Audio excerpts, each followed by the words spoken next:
Imagine growing up in a world without tablets, fast food chains on every corner, or even color television. For a child in the 1950s, life looked very different, but it was filled with wonder, play, and traditions that shaped an entire generation. Today, we're stepping back into the everyday world of a preschooler in 1950s America, where milk came to your doorstep, cartoons felt magical, and even toys were making history. But what did daily life inside the home look like for a little one? For many preschoolers, the home was the center of their world. Mothers often stayed home full-time, while dads worked outside the house. Breakfast was simple but exciting. This was the decade when brands like Frosted Flakes and Sugar Smacks hit the shelves. A fun fact: in the early 1950s, cereal companies often slipped toys into boxes or even offered cutout paper dolls right onto the back of the box, making breakfast an adventure. After breakfast, much of a child's day was filled with unstructured play. Toys were simple: wooden blocks, rag dolls, remember Raggedy Ann and Raggedy Andy? Or the ever-popular Lincoln Logs.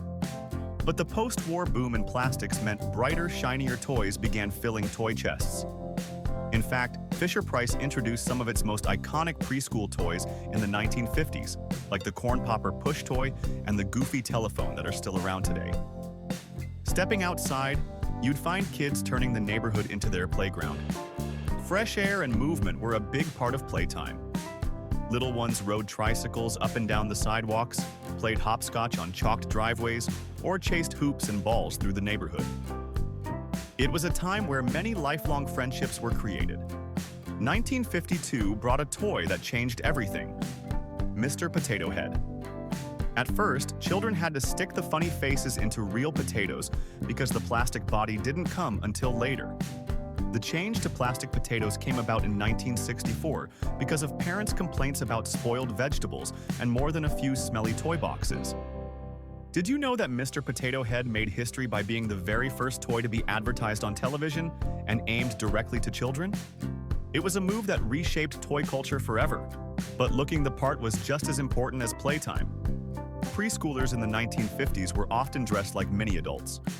Boys wore overalls, short trousers, or collared shirts with suspenders, while girls twirled around in pinafores and petticoats. Saddle shoes and Mary Janes were the go-to footwear. A little-known detail: many children's clothes were homemade.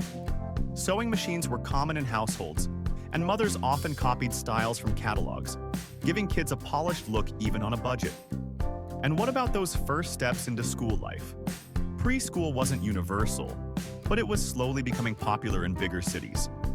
Programs focused on social skills, songs, and crafts rather than academics. Children sang nursery rhymes, practiced finger painting, and learned simple manners like waiting their turn. A fascinating fact: this was the era when psychologists like Jean Piaget were gaining attention, changing how educators thought about childhood development, shifting from discipline and memorization to creativity and play-based learning. Of course, one of the biggest changes to childhood came from something brand new: television. For many children, TV felt like magic. Shows like Howdy Doody and Captain Kangaroo became household favorites, while cartoons from Warner Brothers and Disney lit up young imaginations. By the mid-1950s, nearly two-thirds of American homes had a television set. And with only a few hours of programming each day, screen time was limited, making it feel special and exciting. A fun tidbit: the first commercials aimed at children appeared during these shows, introducing a new era of Saturday morning marketing. But beyond screens and toys, community and family traditions shaped a child's world. Birthday parties were simple but memorable, with homemade cakes, balloons, and classic games like Pin the Tail on the Donkey. Sundays often meant church, followed by a hearty family dinner where little ones had to sit still and mind their manners. Family gatherings were essential, especially since many parents themselves had grown up during the Depression and wartime.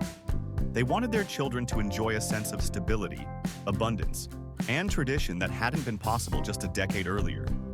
So what did it all add up to? To be a preschooler in the 1950s was to live in a world of simple joys. It meant playing outside until dinner, watching Howdy Doody with the family, and wearing clothes your mom might have sewn herself. It was a childhood of imagination, fresh air, and tradition, a world that still sparks nostalgia today. Thanks for joining us on this journey back in time. If you loved exploring the daily life of a 1950s child, don't forget to like this video, subscribe, and share it with a friend who loves nostalgia. More adventures into the past are just around the corner.